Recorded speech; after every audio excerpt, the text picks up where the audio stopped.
শুভ সকাল। প্রতিদিনের pre market আপডেটে আপনাদের স্বাগতম। সূচক 8.36 পয়েন্ট বা 0.16% বৃদ্ধি পেয়ে 5,199 পয়েন্টে স্থিতিশীল অবস্থায় শেষ হয়েছে।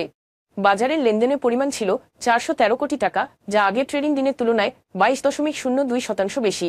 2025 অর্থবছরের জুলাই জানুয়ারিতে বাংলাদেশের চলতি হিসাবে ঘাটতি 87% কমে 552 মিলিয়ন মার্কিন ডলারে দাঁড়িয়েছে, যা গত বছরের একই সময়ের 4.28 বিলিয়ন মার্কিন ডলার থেকে কম। উচ্চ রপ্তানি, আমদানি কম হওয়া এবং রেমিট্যান্সে 23.6% বৃদ্ধির কারণে এই উন্নতি হয়েছে, যা মোট 15.96 বিলিয়ন মার্কিন ডলারে দাঁড়িয়েছে। বিশেষজ্ঞরা এই প্রবণতাকে ইতিবাচকভাবে দেখছেন, অর্থপ্রদানের স্থিতিশীলতার ক্ষেত্রে এর ভূমিকা তুলে ধরেছেন।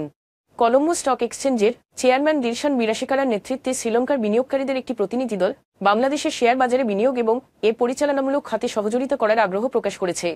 বিএসইসি চেয়ারম্যান খন্দকার রাশেদ মাকসুদের সাথে বৈঠকে তারা বাজারের সম্ভাবনা এবং ভবিষ্যতের সুযোগ নিয়ে আলোচনা করেছেন। তারল্য সংকটের কারণে ঘোষিত লভ্যাংশ বিতরণ করতে ব্যর্থ হওয়ায় আমরা টেকনোলজিস এবং আমরা নেটওয়ার্কসকে ঢাকা স্টক এক্সচেঞ্জ কর্তৃক জেব বিভাগে অবনমিত করা হয়েছে। আমরা নেটওয়ার্কস কর্পোরেট ল্যান্ডের কাছ থেকে বিলম্বিত অর্থপ্রদানের সম্মুখীন হয়েছিল।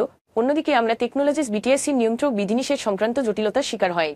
5 বছরের বাংলাদেশ সরকারি ট্রেজারি বন্ডের ফলন মঙ্গলবার নিলামে 10.47% থেকে বেড়ে 11.50% হয়েছে, কারণ ঈদ উল ফিতরের আগে ব্যাংকগুলি বিনিয়োগে অনীহা দেখিয়েছে। বাংলাদেশ ব্যাংকের কর্মকর্তাদের মতে চাহিদা কমে যাওয়ার পেছনে রয়েছে ব্যাংকগুলির তহবিল ব্যবস্থাপনাকে অগ্রাধিকার দেওয়া।